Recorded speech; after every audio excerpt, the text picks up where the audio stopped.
જાહેરનામા ભંગના કેસમાં એસઓજીની કાર્યવાહી। વડોદરા શહેરમાં જાહેરનામા ભંગના કેસમાં એસઓજીની કાર્યવાહી। વડોદરા શહેરમાં તહેવારોને ધ્યાનમાં રાખી પોલીસ કમિશનર શ્રી નરસિંહા કુમાર સાહેબના માર્ગદર્શન હેઠળ શહેરમાં કાયદો અને વ્યવસ્થા જળવાઈ રહે તે માટે ખાસ ચેકિંગ અભિયાન હાથ ધરાયું છે। શહેરના રહેણાંક અને ઉદ્યોગ વિસ્તારોમાં બહારના રાજ્યમાંથી ભાડે રહેતા લોકો અને ગેરકાયદેસર પ્રવૃત્તિઓ અટકાવવા માટે પોલીસ દ્વારા જાહેરનામા બહાર પાડવામાં આવ્યા હતા। આ જાહેરનામા મુજબ 2 વ્હીલર અને 4 વ્હીલર રિપેરિંગ તથા સર્વિસ ગેરેજમાં આવતા વાહનોના માલિકનું નામ, સરનામું અને મોબાઈલ નંબર સહિતની માહિતીનું રજીસ્ટર રાખવું ફરજિયાત છે।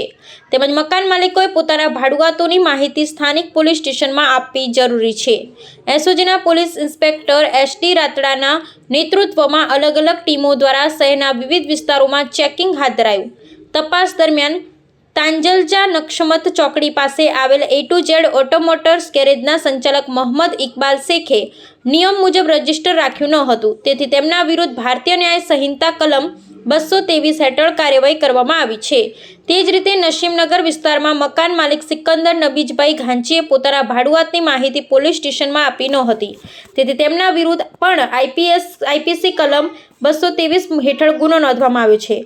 બંને કેસમાં એસઓજીની ટીમે કાયદેસર કાર્યવાહી હાથ ધરી છે।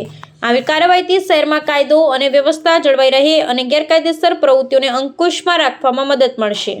સનસની ક્રાઇમ ન્યૂઝ ને સબસ્ક્રાઇબ કરો અને બેલ આઇકન દબાવી તાજી અને સચોટ ક્રાઇમ સમાચાર સૌથી પહેલા મેળવો।